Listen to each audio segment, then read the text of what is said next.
আমাদের চ্যানেলের নতুন দর্শক হয়ে থাকলে তাহলে এই ভিডিওটিতে একটি লাইক করে দিও আর চ্যানেলটিকে সাবস্ক্রাইব করে দিও। আর পাশে থাকা বেল আইকনে চাপ দিতে ভুল করো না, তাহলে আমরা নতুন ভিডিও আপলোড দিলে তোমরা পেয়ে যাবে। এই নাও বুলডগ, একটা ছাতা তুমি নাও আর আর একটা জেরিকে দিয়ে দাও। ধন্যবাদ টম, তোমাকে অনেক ধন্যবাদ। এবারে চলো আমরা মোকাবিলা করতে শুরু করি ওই মাকড়সাদের বিরুদ্ধে। আচ্ছা, আমাদের জন্য তাহলে প্ল্যানিং খাটানো হয়েছে, ঠিক আছে?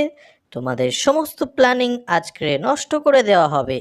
চলে আসো, আমাদের সাথে লড়াই করতে চাও তো এগিয়ে আসো, দেখাচ্ছি তোমাদের মজা। আমার সেনাদের এক্ষুনি ডেকে পাঠাচ্ছি, এই যে তাড়াতাড়ি চলে আসো।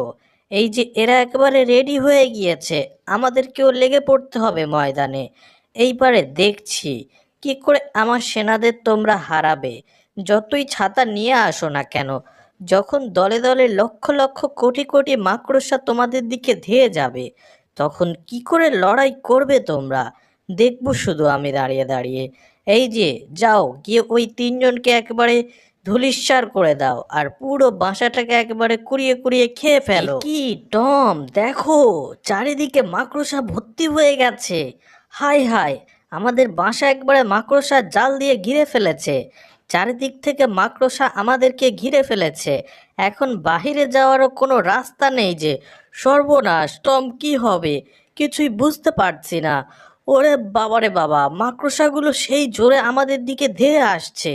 ভয় তো একেবারে আমাদের অবস্থা খারাপ হয়ে যাচ্ছে। কি করব এখন? ভেবেছিলাম যে এদের সাথে মোকাবিলা করতে পারবো, কিন্তু দেখছি তো এরা দলে দলে অনেক।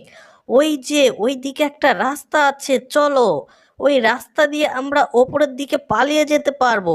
এটা ছাড়া আর আমাদের কাছে কোনো উপায় নেই। ঠিক বলেছ, চলো এটাই আমাদের কাছে এমার্জেন্সি এক্সিট পয়েন্ট। তাড়াতাড়ি চলো, এখান থেকে সোজা ছাদের উপর দিয়ে পালিয়ে যেতে হবে। কিছু করার নেই, চলো চলো ওপরে ওঠো তাড়াতাড়ি। চলো ভাইরা, আক্রমণ করো। ওই যে ওরা তিনজন পালিয়ে যাচ্ছে, সোজা সবাই ওপরে চলো, ছাদের ওপরে। ওরে বাবারে বাবা, এই যে এমার্জেন্সি এক্সিট পয়েন্ট নয়, অবস্থা একেবারে খারাপ হয়ে গিয়েছে, পুরো কালি কালি। যাক বাবা, মনে হচ্ছে বেঁচে গিয়েছি। পোকাগুলো কোথায়? কই, সবাই মনে হচ্ছে ভিতরে ঢুকে গিয়েছে। ওরে বাবারে বাবা, সেই জোরে তো বিদ্যুৎ চমকাচ্ছে, কি হবে এখন? খুবই ভয় পাচ্ছে, কি করব টম? খুব জোরে বৃষ্টি এসে গেছে যে, এখন পালিয়েও নিচে যাব সে অবস্থাও নেই। আর ওদিকে দেখো, ওই যে ওই গর্ত থেকে আবার মাকড়সাগুলো বাহিরে বার হয়ে আসছে। চলো সবাই, এই তো সুযোগ, এইবার এই তিনজনকে খতম করে দিতে হবে। কি হবে বাবা গো বাবা, এবার কোথায়